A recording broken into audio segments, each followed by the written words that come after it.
Goeiemiddag, maandagmiddag 2 uur. Ek rapporteer die goeie nuus hier van die Landbou College af. Soos julle hier kan sien, met mooi weer in die lug. Ek rapporteer dat hierdie situasie nou vordering getoon het oor die naweek en vandag.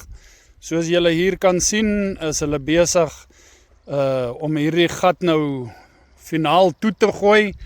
En dan om die ander grond ook terug te bring om hierdie groot Kimberleyse gat vol grond te kry. Dit is regtig 'n mooi gesig om hier te sien dat hier nie meer riool in die Mooirivier inloop nie. Soos julle hier kan sien, daar is die mangat. Hy moet net nog so 2 blokke bo op kry, maar as 'n mens daarin kyk, dan loop die riool weer ondergronds op pad na die rioolplaas toe.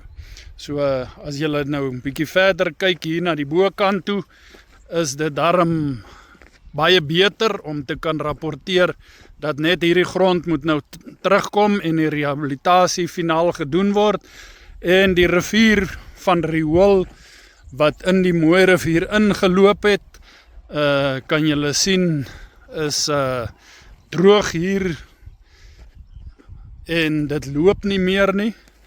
So dis die goeie nuus wat ek het vandag, so hier op 'n maandag.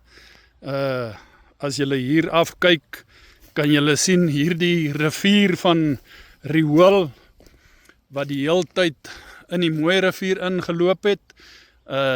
Dit is besig om op te droog, want die riool is terug waar dit hoort, ondergronds, en dan nie meer die groot stink hier in die Suiddorp nie.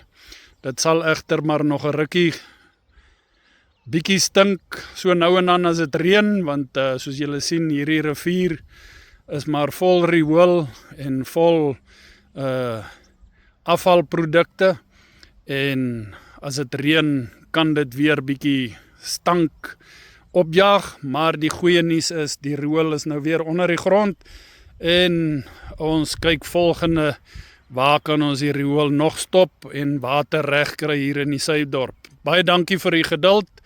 Johan Zerwickie van die Landbou College, maandag 16 Maart. Halleluja, die riool is onder die grond waar dit hoort.